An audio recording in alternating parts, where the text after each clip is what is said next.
দেশটা এমন একটা অর্থবহ বাংলাদেশ, যেখানে নানান দুর্ঘটনা ঘটে।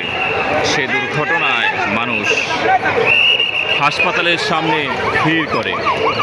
যেখানে দুর্ঘটনা ঘটেছে সেই জায়গায় তারা ভিডিও করার জন্য মোবাইল নিয়ে দাঁড়িয়ে থাকে।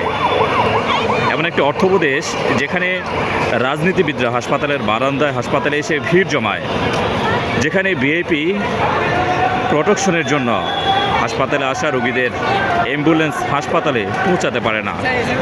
এমন একটি অর্থবহ দেশ যে দেশে কোনো ইমার্জেন্সি লেন নেই, যেখানে অ্যাম্বুলেন্স পাড়ি দিয়ে হাসপাতালে রোগীদের নিয়ে আসবে। এমন একটি অর্থবহ দেশ এই দেশটি, যেখানে জনসমাগম এলাকায়, জনবসতি এলাকায় বিমান উড্ডয়ন করা হয়, বিমানের প্রশিক্ষণ দেওয়া হয়। এমন একটি অর্থবহ বাংলাদেশ, যে বাংলাদেশের মধ্যে একের পর এক নানান ধরনের দুর্ঘটনা ঘটে। যে ঘটনাকে ধামাচাপা দেওয়ার জন্য নতুন আরেকটি ঘটনা তৈরি করা হয়।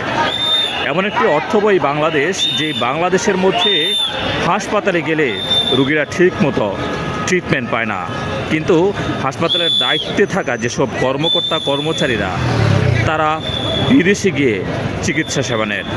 এমন একটি অর্থবহ বাংলাদেশ, যে বাংলাদেশের সংসদে যারা সংসদ সদস্য হয়ে আসেন তাদের বাচ্চারা, তাদের ছেলেমেয়েরা বিদেশে লেখাপড়া করেন, অথচ এই বাংলাদেশে খেটে খাওয়া সাধারণ মানুষের সন্তানরা তারা বাংলাদেশের শিক্ষাঙ্গনে, বাংলাদেশের স্কুলে তাদের বাচ্চাদের পড়াশোনা করান।